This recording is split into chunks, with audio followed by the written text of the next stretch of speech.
2025년 12월 18일, 딱 하루 동안 대한민국에선 과연 어떤 일들이 있었을까요? 오늘 이 5가지의 핵심 뉴스를 통해서요, 한국 사회의 오늘과 내일을 한번 같이 들여다보겠습니다. 네, 한 나라에서 정말 딱 하루 동안 일어난 일들이죠. 근데 이 이야기들은요, 그냥 단순한 뉴스 헤드라인 그 이상입니다. 지금 현재 한국 사회가 어떤 도전에 부딪혀 있고 또 어떤 성과를 내고 있는지를 보여주는 뭐랄까 한 장의 사진 같은 거라고 할 수 있겠네요. 자, 그럼 첫 번째 이야기부터 바로 들어가 보죠. 첫 번째 이야기는요, 바로 책임에 대한 겁니다. 그것도 최고 권력층의 책임이죠. 국가경찰 수장을 둘러싸고 1년 내내 떠들썩했던 정치적 격변에 그 마지막 장이 드디어 닫혔습니다. 이 모든 일의 시작은 정확히 1년 전 2024년 12월 국회였어요. 여기서 탄핵소추안이 통과되면서부터 시작된 이 긴 사건이 꼬박 1년이라는 시간을 꽉 채워서 마침내 헌법재판소의 최종 결정까지 오게 된 겁니다. 정말 그야말로 정치적으로 격동의 한 해였다고 할 수 있겠죠? 그리고 마침내 내려진 결정은 바로 파면이었습니다. 헌법재판소가 탄핵을 인용하면서 조지호 경찰청장은 공식적으로 그 자리에서 물러나게 됐습니다. 이건 말이죠. 우리나라 최고위 공직자라 할지라도 헌법이 정한 책임을 피해갈 순 없다는 걸 보여준 아주 상징적인 사건이 된 거죠. 자, 이번에는 정치 얘기에서 좀 벗어나서요. 아주 급급한 경제 문제로 한번 넘어가 볼게요. 지금 한국 경제 전체를 뒤흔들고 있는 단 하나의 숫자가 있습니다. 바로 1,480원.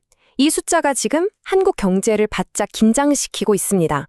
원달러 환율이 2선에 가까워진다는 건 쉽게 말해서 수입 물가는 엄청 오르고 외국인 자본은 빠져나갈 압박이 커진다는 뜻이거든요. 경제 전체에 빨간불이 켜졌다는 신호입니다. 상황이 얼마나 심각했으면 대통령실이 삼성, SK, 현대차, LG, 우리나라를 대표하는 7대 대기업 총수들을 전부 긴급 소집했겠어요. 말 그대로 한국 경제를 움직이는 핵심 기업들이 다 모여서 머리를 맞댄 그야말로 비상회의였던 거죠. 이 긴급회의 왜 열렸을까요? 목적은 아주 명확했습니다. 지금 환율이 이렇게 오르면서 기업 현장이 얼마나 힘든지 직접 듣고 정부와 기업이 같이 해결책을 찾아보자는 거였죠. 위기 앞에서 민관이 함께 힘을 합치려는 모습을 보여준 겁니다. 자, 이렇게 눈앞의 위기에 대응하는 것도 중요하지만 더 먼 미래를 내다보는 큰 그림도 필요하겠죠. 바로 다음 이야기가 그렇습니다. 국가의 미래를 설계하는 장기적인 비전에 대한 이야기입니다. 이재명 대통령이 아주 구체적이면서도 야심찬 목표를 내놨습니다. 내년 지방선거 전까지 대전과 충남의 행정통합을 완료하겠다. 와, 이건 정말 보통 계획이 아니죠. 2개의 거대한 지역을 아예 하나로 합친다니 그야말로 거대한 구상인 겁니다.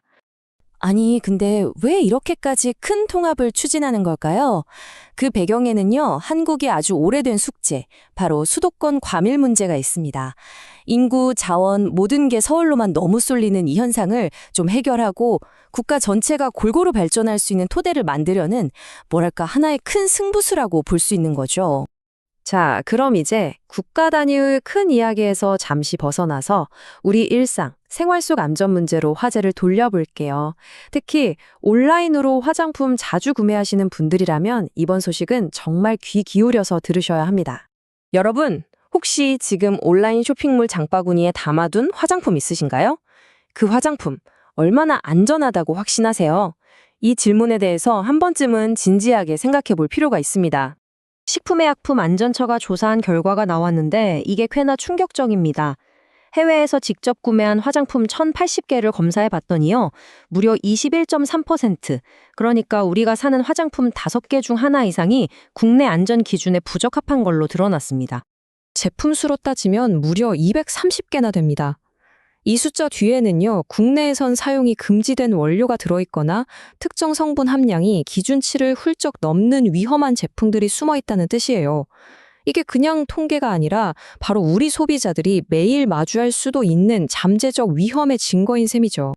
자, 이제 마지막 이야기입니다. 혁신적인 기술로 미래의 위기에 대응하는 그래도 좀 희망적인 소식으로 마무리해볼까 합니다. 극심한 가뭄에 대한 해답을 놀랍게도 바다에서 찾아냈습니다. 여러분, 극한 가뭄이라는 말 요즘 정말 낯설지가 않죠? 이게 그냥 날씨가 좀 건조하다 이 수준이 아니라 산업단지 공장 가동을 멈추게 할 정도로 우리 생활과 경제를 직접적으로 위협하는 아주 현실적인 문제가 됐습니다. 그런데 이 막막한 가뭄 문제의 해답이 바로 바다에 있었습니다. 기후에너지 환경부와 한국수자원공사가 힘을 합쳐서 짠 바닷물을 우리가 쓸 수 있는 민물로 바꾸는 국내 최대 규모의 해수 담수화 시설을 만들어낸 겁니다. 충남 서선에 들어선 이 시설이요. 하루에 만들어내는 공업용 수가 무려 10만 톤입니다. 10만 톤. 상상이 가시나요? 이건 앞으로 점점 심각해질 기후 변화 시대에 우리나라의 물 안보를 지키는 아주 결정적인 한 수가 될 겁니다. 네, 정치적 책임에서부터 경제 위기, 우리 생활 속 안전, 그리고 기후 환경 문제까지 오늘 우리가 살펴본 이 단 하루의 뉴스들은 사실 서로 다 연결돼서 우리가 마주할 내일의 도전을 미리 보여주고 있습니다. 이 질문들을 한번 곱씹어 보시면 좋겠습니다. 오늘 이야기는 여기서 마치겠습니다. 감사합니다.